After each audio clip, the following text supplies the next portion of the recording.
বন্ধুরা এই মুহূর্তে কলকাতা নাইট রাইডার্সের দুজন আফগান প্লেয়ার নিয়ে কিছু আপডেট এসেছে।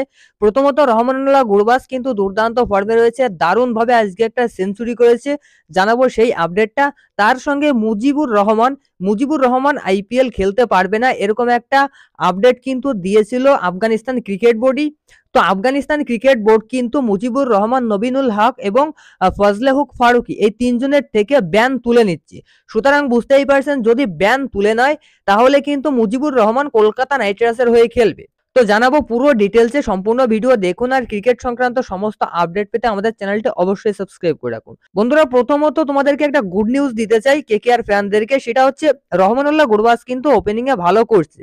তো আজকে ইউএই অর্থাৎ ইউনাইটেড আরব আমিরাতের বিরুদ্ধে কিন্তু রহমানুল্লাহ গুরবাজ একটা সেঞ্চুরি করেছে।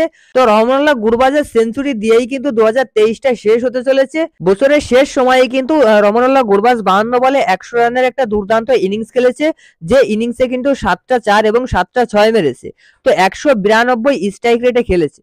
তো দেখো এখন অনেকেই বলতে পারে ইউনাইটেড আরব আমিরাতের বিরুদ্ধে সেঞ্চুরি করা আর আইপিএল এ সেঞ্চুরি করা কিন্তু ডিফারেন্ট ব্যাপার। হ্যাঁ, ডিফারেন্স তো অবশ্যই আছে, কিন্তু একটা প্লেয়ারের ফর্ম কিন্তু সবসময় ম্যাটার করে। দেখো যারা ইউনাইটেড আরব আমিরাতের বিরুদ্ধে ভালো পারফরমেন্স করতে পারবে, ফর্মটা ধরে রাখতে পারলে কিন্তু এই পারফরমেন্সটা আইপিএলেও করতে পারবে বা অন্য ইন্টারন্যাশনাল ম্যাচেও করতে পারবে, অর্থাৎ শক্তিশালী দলের বিরুদ্ধেও করতে পারবে। সুতরাং ক্রিকেটে কিন্তু ফর্মটা ম্যাটার করে। যদি ফর্মে থাকে তাহলে সেই প্লেয়ার কিন্তু যত শক্তিশালী টিম হোক না কেন তাদের বিরুদ্ধে পারফর্ম করতে পারে, আর যদি ফর্ম না থাকে তাহলে কিন্তু ছোট টিমের বিরুদ্ধেও পারফরমেন্স করতে পারে না। সুতরাং এই একটা জিনিস কিন্তু ম্যাটার করছে। রহমানুল্লাহ গুরবাজ কিন্তু ভালোই ফর্মে রয়েছে। নেক্সট মুজিবুর রহমানের আপডেটটা নিয়ে। তো মুজিবুর রহমান, নবীনুল হক এবং ফজলে হক ফারুকী এই তিনজনকে আফগানিস্তান ক্রিকেট বোর্ড ব্যান করেছিল, বলেছিল আইপিএল তারা খেলতে পারবে না।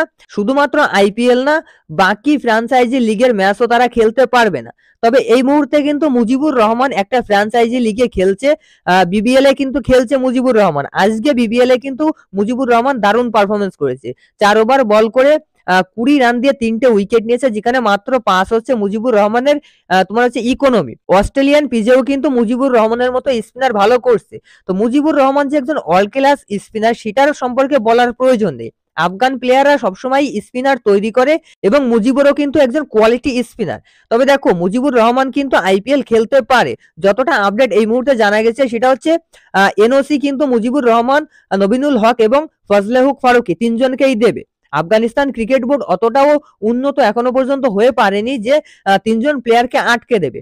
হ্যাঁ, তারা যে ব্যাপারটা জানিয়েছিল আফগানিস্তান ক্রিকেট বোর্ডকে, সেটা যদি আফগানিস্তান ক্রিকেট বোর্ড মেনে নেয়, অথবা এই তিনজন প্লেয়ার যদি নিজেদের ভুলটা বুঝতে পারে যে তারা দেশের হয়েও খেলবে এবং ফ্রাঞ্চাইজি লিগেও খেলবে, এটা যদি মিটমাট হয়ে যায় আফগানিস্তান ক্রিকেট বোর্ড এবং এই তিনজন প্লেয়ারের সঙ্গে, তাহলে কিন্তু তারা অবশ্যই এনওসি পাবে এবং আইপিএল খেলতে পারবে।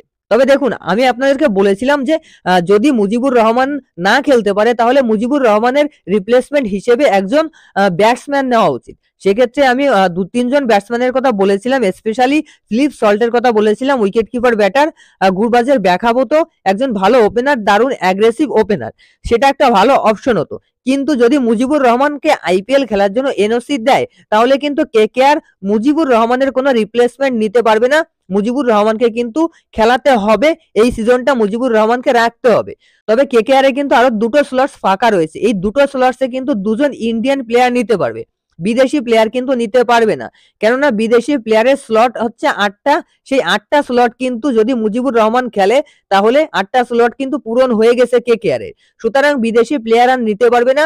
যদি নিতে চায় কেকেআর তাহলে 2জন ইন্ডিয়ান প্লেয়ার নিতে পারবে যদি মুজিবুর রহমান খেলে। এবার মুজিবুর রহমান যদি না খেলে সেক্ষেত্রে রিপ্লেসমেন্ট নিতে পারবে।